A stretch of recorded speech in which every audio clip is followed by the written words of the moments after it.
Catus Maximus here, this time with a quick review of this old aluminum Craftsman folding Carpenter's rule.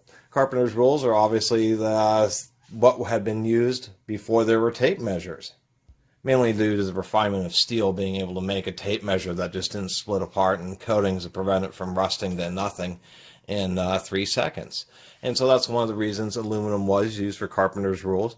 There's been obviously a lot of arguments primarily over the uses of Carpenter's rules versus tape measures, and tape measures have obviously replaced them, but it has mainly to do with accuracy and in certain situations. I don't have the accessory. I don't know if it came with this particular unit, but they have sliding portions so that you can do something, say go inside a doorway, fold it out, and then get it as close as you can with each of the folds, and then you have a sliding unit where you just put it in the corner and push it up, and then you have a very accurate measurement, and then you can immediately walk over and transfer it without actually having to remember any numbers. And that can easily be done with some sheet brass shim stock. You can certainly custom make any of your own. These are certainly sold. They're at Home Depot today, or I saw them at Home Depot, and that's what got me thinking about this.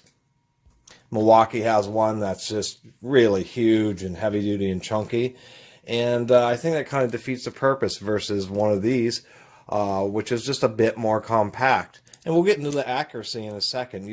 On at least metal ones, and I think all of them, you'll want to regularly oil the joints. That way the eyelets don't get worn out. And at least on this old American-made Craftsman, the accuracy is actually surprising. And so this will add to the argument that at least a good folding Carpenter's rule can actually have accuracies measured in, a thousandth of an inch. I mean, over several joints on this rule, it might add up to just a few thousandths of an inch, which is pretty accurate. They do have other advantages, such as when you extend them out, they have a greater tendency just to stay rigid. What's nice about this aluminum one is that I see why they put such strong detents on, because this, you could extend out its full length, and it's going to give you a pretty darn accurate measurement. Another advantage, which is a little bit easier to do on one of these rules, is when you're transferring and you have a number and you want to transfer marking, that you can stand it up on edge, and that eliminates the parallax error where you're looking at one angle or the other, because now the line is directly against the surface, and it's just much easier to do with one of these. Other things that you can do as, say, electricians or plumbers, is that you can just come up to an angle like this and press it in there, or next to the pipe or conduit, and now you have an exact transfer of an angle, so you can go bend other pieces of conduit to match that angle.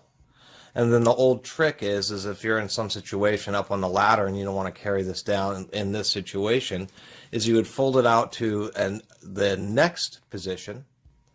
You would hold that position and then fold this whole thing over without disturbing this angle. You just fold this over and see where it hits. And so right here we can see that it's hitting at 50, and I'm going to set it at 49.5 because it's easier for me to remember. But you just do this, put it at 49.5, and then you can go ahead and fold it up. Go down the ladder safely with this in your pocket, and then all you have to do is re-unfold it in the same position, bend this over, and put it right at that 49.5, and you've got your angle back. There are other odd or more odd uses, as of course being a folding measure, you can do things such as this, if I can get this all in frame, and you could even do 2 simultaneous measurements at the same time.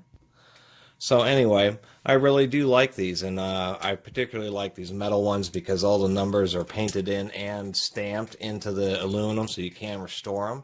And one thing I was going to mention here about the accuracy is I had my old Miller's Fall machinist rule out, and if I can get this lined up just right,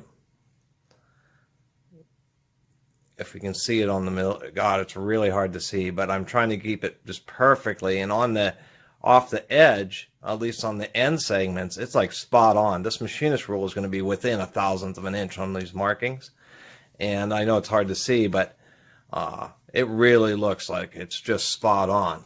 And then when I start going across these joints here, if I just lined up any of the 2 numbers,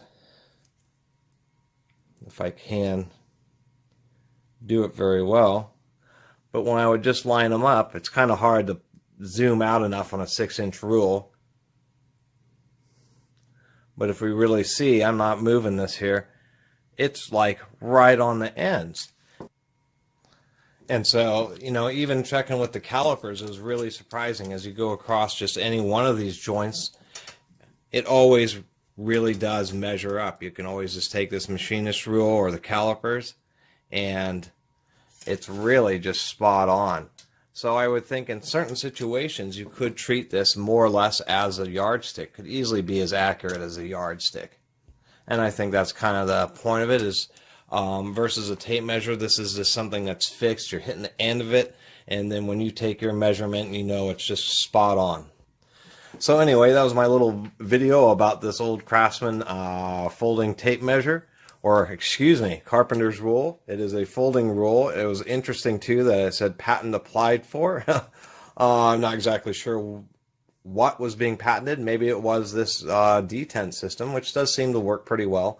Although over a great deal of use, obviously, it would start to wear out. Although I suppose you could just use a chisel and really lightly stamp it just to get it tight again.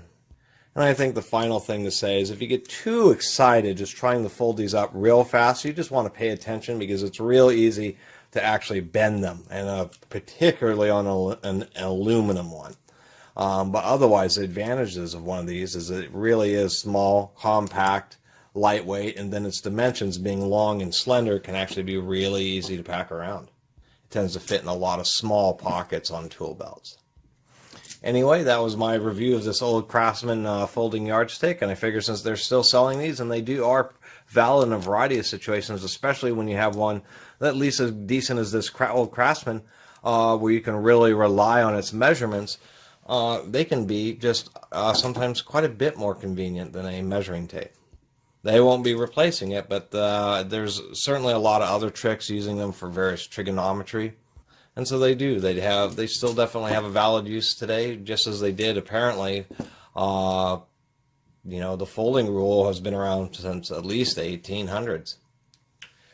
Anyway, I really appreciate everybody watching and subscribing. And if you haven't subscribed, please do. Until next time, Catus Maximus out.